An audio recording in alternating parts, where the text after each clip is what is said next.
আজকালকার ডিরেক্টরের এমন অবস্থা হয়ে গেছে, কোনো একটা জিনিস যদি চলে যায় তো সেটাকেই ফর্মুলা বানিয়ে সিনেমা করতে শুরু করে দেয়। কুলি দেখার পর আমার সিমিলার মনে হলো, মানে দেখে মনে হচ্ছে যেন বিক্রমের আনঅফিসিয়াল রিমেকের মতন। তো স্টোরি পেপারে আমি যদি ছোট করে বলি তো দেখাচ্ছে সত্যারাজ এমন একটা চেয়ার বানিয়েছে যেখানে কাউকে যদি স্ট্র্যাপ অন করে বসানো হয়, চেয়ারের সুইচ অন করে দেওয়া হয়, সে একদম বশীভূত হয়ে যাবে, তার কোনো ট্রেস খুঁজে পাওয়া যাবে না। নাগার্জুনা সেই ব্যাপারে জানতে পারছে, হি ইজ আ স্মাগলার, যে পোর্টে একটা স্মাগলিং র্যাকেট চালায় যেটা দিয়ে ওরা গোল্ড চেইন গোল্ডেন ওয়াচেস ওরা স্মাগল করে। এই চেয়ারের ব্যাপারে জানতে পারছে এবং হি ওয়ান্টস দ্যাট চেয়ার। তো সেই চেয়ারের খোঁজের জন্য সে সত্যারাজের কাছে আসছে। সত্যারাজ বলছে না, আমি দেবো না। Then he murder Sathyaraj, he takes that chair. তারপর এন্ট্রি হচ্ছে রজনীকান্তের। তো রজনীকান্ত এবার খোঁজার চেষ্টা করছে কি সত্যারাজকে মেরেছে, কি কারণে মেরেছে, কারণ সত্যারাজ এবং Rajinikanth used to be friends. তারপর সে আস্তে আস্তে জানতে পারছে নাগার্জুনার ব্যাপারে এবং সে পেনিট্রেট করছে ওই পোর্টিয়ার্ডের ভিতর এবং হি ডিস্ট্রয়েজ হিজ ইন্ডাস্ট্রি বলুন, কটেজ ইন্ডাস্ট্রি বলুন, সাম্রাজ্য বলুন, যাই বলুন, কিংডম, হি ডিস্ট্রয়েজ ইট। এই হচ্ছে কুলির গল্প। এবং তারপর আমরা জানতে পারছি দাহার যে ক্যারেক্টার রয়েছে সে হচ্ছে আলটিমেট ভিলেন, সে এন্ট্রি মারছে। তারপর তার সাথে রজনীকান্তের কি হচ্ছে সেই নিয়ে হচ্ছে ক্লাইম্যাক্সের পরে একটা এক্সটেন্ডেড পোস্ট ক্লাইম্যাক্টিক সিনের মতো। এই হচ্ছে গল্প। তো সিনেমাটার ভালো দিক খারাপ দিক দেখুন, সিনেমাটার ব্যাকগ্রাউন্ড স্কোর যথেষ্ট ভালো হয়েছে। লুক অ্যান্ড ফিল, রজনীকান্তের ডিএজিং, রজনীকান্তের প্রেজেন্স, সে কিছু কিছু জায়গায় কমেডি করছে, কিছু কিছু জায়গায় ইমোশনাল। তার সিন রয়েছে শ্রুতি হাসানের সাথে, সেইগুলো well done, well কোরিওগ্রাফড, well place, সেইগুলো যথেষ্ট ভালো। ব্যাকগ্রাউন্ড মিউজিকও কিন্তু কিছু কিছু সিনকে যথেষ্ট ভালোভাবে এলিভেট করে দিচ্ছে, সেটাও কিন্তু খুব ভালো। এবং শ্রুতি হাসান নিজের জায়গায় কিছু কিছু জায়গায় ভালো পারফরমেন্সেস দিয়েছে। Nagarjuna was really really well placed and he has really outdone himself. মানে অন পেপার তার কাছে কিন্তু তেমনি কিছু ছিল না, তবে সেই সিনের ভিতর যেভাবে ইন্টেন্সিটি আনতে পেরেছে, তার এন্ট্রি সিন যেভাবে রয়েছে, যেভাবে সে মার্ডার করছে, সেভাবে ভালনারেবল রয়েছে, তার একটা ফ্যামিলির দিক রয়েছে, সেটাকে সেভাবে যেভাবে দেখিয়েছে, সেখানে তার পারফরমেন্সেস, সেগুলো কিন্তু খুব ভালো। তো অল অ্যান্ড অল এইগুলো ভালো। কিন্তু আমি যদি নেগেটিভ দিকে আসি, দেখুন আপনি যদি এজ আ কমিউনিটি এক্সপিরিয়েন্স নেন, মানে আপনি সিনেমা হলে গিয়ে দেখলেন গম গম করে বিজিএম বাজছে, লোকজন হুট করছে, আপনার কিন্তু তখন সিনেমাটা ভালো লাগবে। কিন্তু আপনার যদি হলের ক্যাপাসিটি ধরুন 70% বা তার নিচে চলে যায়, তখন কিন্তু আপনি এই এক্সাইটমেন্টটা পাবেন না। কারণ এই যে বিভিন্ন বিভিন্ন যে ক্যারেক্টারগুলো রয়েছে, তারা যখন এন্ট্রি নিচ্ছে, এন্ট্রি সিনগুলো কিন্তু ভালোভাবে ডিজাইন করা হয়েছে, কিন্তু তারপর ক্যারেক্টারগুলো না তেমনি কোনো ইম্প্যাক্ট নেই, তারা কিছু ডেলিভার করতে পারছে না, বা তাদেরকে দেখে মনে হচ্ছে না ভাই এটা কি করে দিতে পারে, মনে হচ্ছে ভাই হেভি কোনো একটা ক্যারেক্টার আসছে, কিন্তু তারপর তেমনি কিছু নেই, তাদের কিছু করার নেই।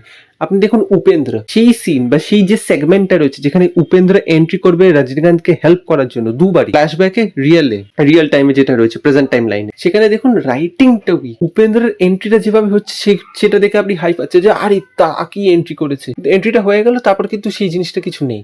মানে রজনীকান্ত চাইলে নিজেও কিন্তু ওই যে প্রবলেমের ভিতর ফেসেছিল সেটাকে ও পুল অফ করে দেবে, কিন্তু উপেন্দ্রের এন্ট্রিটা এনেছে, একটা হাই দেওয়া হলো, কিন্তু তারপর তেমনি কোনো সার্ভিস করা হলো না।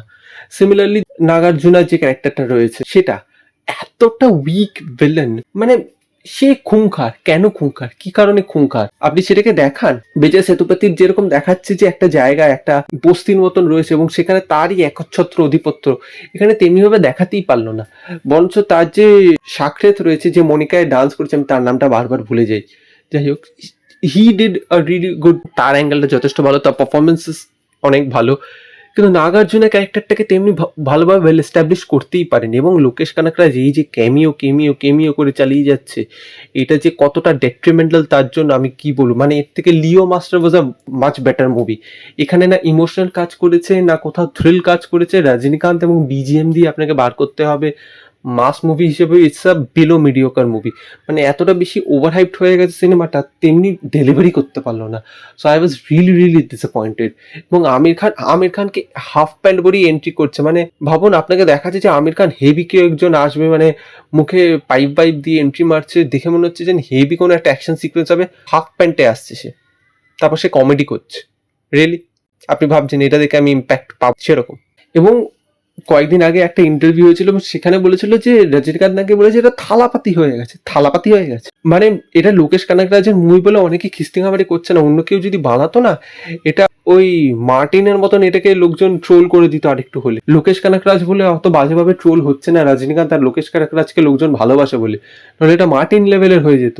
কাজে এই যে কেমিও দিয়ে আমি টেনে দেবো, শক ভ্যালু দিতে হবে বলে একটা জোর করে একটা কেমিও প্লেস করে দেবো এবং আমি বলে দেবো একটা ইমোশনাল কিছু তৈরি করছি, কিন্তু ইমোশন থাকবেই না, লাস্টে গিয়ে একটু ইমোশন দেখাবো। কাজে this is a very very weak movie. মানে লোকজন জেলারকে ট্রোল করেছিল, জেলারের সিনেমাটোগ্রাফি কিছু কিছু জায়গায় স্লো মোশন যেভাবে ইউজ করেছিল, বিশেষ করে এই যে ট্রাকের সিনটা হোক বা লাস্টের দিকে রজনীকান্ত, মোহনলাল এবং শিবরাজকুমারের যে সিনটা রয়েছে যে ওরা চুরুট খাচ্ছে, বা রজনীকান্তের বাড়িতে প্রথমবার যখন অ্যাটাক হচ্ছে সেখানে যেভাবে টেনশন, যেভাবে সিনেমাটোগ্রাফি এবং কালারের ইউজ ছিল না, এটা তার ধারে বারেও পৌঁছতে পারেনি। সত্যারাজ এবং রজনীকান্তের বন্ধুত্বটাও ভালোভাবে এস্টাবলিশ করতে পারেনি। সো আমি বলবো কমিউনিটি এক্সপিরিয়েন্স মানে আপনি যখন হলে দেখবেন আপনার ভালো লাগবে না, আপনি যখন একাকিত্বে একা বসে দেখবেন আপনাকে এটা এনজয় দিতে পারবে না, আপনাকে এন্টারটেন তেমনিভাবে করতে পারবে না। আপনি যদি ব্লাইন্ড ফ্যান হন রজনীকান্ত বা লোকেশ কানাকরাজের, তখন হয়তো আপনার একটু ভালো লাগবে, নাহলে this will not be able to entertain you in the longer run. তো আমি বলবো it's a very very mid to average movie.